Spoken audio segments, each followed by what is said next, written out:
In an attempt to quell China's growing problem of stolen children sold to black market, huge digital campaigns using Chinese social media have been launched, with hundreds of thousands of people turning to social media in an attempt to find their missing children. Well, an image of a 3-year-old girl being abducted has gone viral across Chinese social media, including Weibo, Renren, Tudu. The girl has been found as a result, but with over 350,000 people joining Weibo just for their Baby Come Home campaign alone, it looks like the social media platforms may actually be the ones benefiting from this ongoing crisis.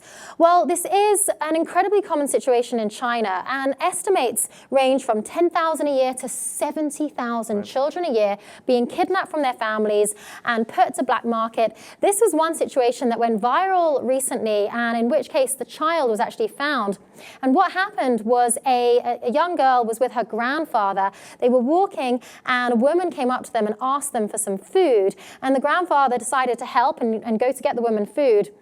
And actually, when he went to get the woman food, the woman took the hand of the little girl and went off with her.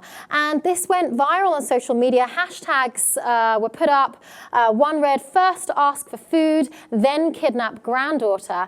And obviously this child was found as a result. But we know there's a huge problem in China of children being sent into slavery, forced labor, prostitution even. And social media, the Chinese companies, seem to actually be benefiting from this, although obviously they are helping in this situation. Sure. I mean, that's laudable that happens. I think it's interesting. It seems to be perhaps demonstrating people's frustration with the police on the local level, because the reports is that on a federal level, China obviously demonstrates outrage at these types of practices and this illegal activity, and it's heartbreaking. But apparently the feeling is that at the local level, the police just don't do enough and they're too slow to react. The law is that in China is that unless you have a 24-hour period, so somebody has to be missing for 24 hours in order for somebody to be reported missing and in order for action to take place. Well, obviously those 24 hours, as we know here, or from instances that we've reported on this show, those 24 hours are often the most critical and crucial moments, and you need to be acting.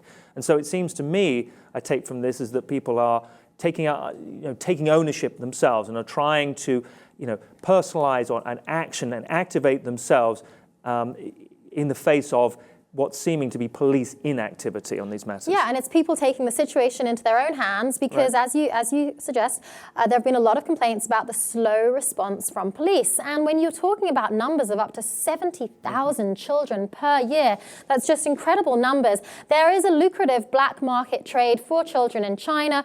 We're told that children go for around $10,000. Boys can go for double the price, and that's because of their ability to continue the family line, to earn money in different sort of sectors. And a lot of others are also intentionally kidnapped from wealthy families in order to ask for ransom money for their return. So there's a big network in China for stealing people's children, and parents obviously are not happy with the response from the police, with the laws and regulations in place. So they're turning to this huge social media campaign. Interestingly enough, though, the reports say that the ownership of smartphones in China has grown by 50% rapidly just in the last few years. It's been just a rapid turnover, an increase in smartphones. And they do think that social media campaigns like this are obviously contributing to that. More smartphones mean more cameras and just the ability to share information when children go missing. So this growing problem of missing children in China, it does remain. It's definitely something that needs to be curbed, but the police are apparently not doing enough about it. And as a result, social media apps like the Chinese versions of Facebook and Twitter, we have Renren and Weibo, seem to be the ones benefiting from this situation.